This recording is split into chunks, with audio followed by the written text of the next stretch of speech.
لقد کان لکم فی رسول اللہ اسوۃ حسنہ۔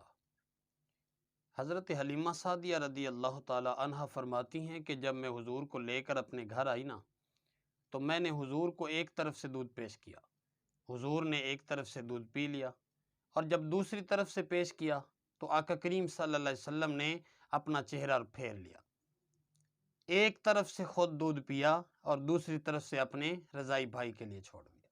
اللہ اکبر۔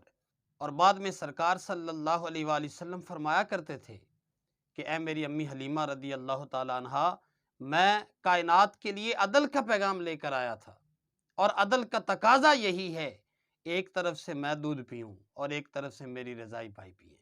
اللہ اکبر۔ دیکھو بچپن کا عالم ہے اور عدل کا پیغام دیا جا رہا ہے۔ حضور سرور کائنات صلی اللہ علیہ وسلم ممبر پہ جلوہ فرما ہیں، اور قبیلہ کیس کے ایک سردار کی بیٹی فاطمہ نے چوری کر لی، اور مقدمہ جو تھا وہ حضور کی خدمت میں پیش کیا گیا۔ آقا کریم صلی اللہ علیہ وآلہ وسلم نے فرمایا کہ اس عورت کے ہاتھ کاٹ دیے جائیں۔ تو سارے سردار اکٹھے ہو گئے، انہوں نے حضرت اسامہ ابن زید کو اپنے ہاتھ میں لیا۔ جب حضور بڑے ہی خوش مزاج ہونا تو اس وقت آقا کریم صلی اللہ علیہ وسلم کی خدمت میں ہماری سفارش کر دیں۔ تو حضرت اسامہ ایک مرتبہ وضو کروا رہے تھے، حضرت اسامہ عرض کرتے ہیں یا رسول اللہ، ایک چھوٹی سی بات ہے، اگر اجازت ہو تو عرض کروں؟ حضور نے فرمایا اسامہ کہو کیا بات ہے؟ حضرت اسامہ عرض کرتے ہیں یا رسول اللہ، وہ ایک سردار کی بیٹی نے چوری کر لی ہے، مقدمہ آپ کی خدمت میں پیش کیا گیا ہے، تو آپ نے فرمایا اس کے ہاتھ کاٹ دیے جائیں۔ اگر اس کے ہاتھ کٹ گئے تو برادری میں اس کی ناک کٹ جائے گی، یا رسول اللہ کچھ رعایت فرما دیں۔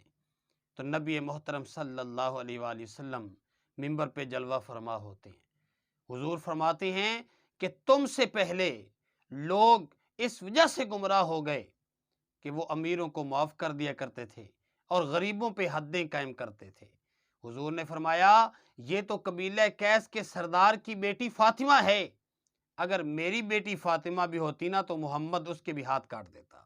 اللہ اکبر اکبر۔ کائنات میں کہیں بھی چلے جائیں اتنا بڑا عدل آپ کو نہیں ملے گا۔ اللہ اکبر، یہ سب سے بڑا عدل ہے۔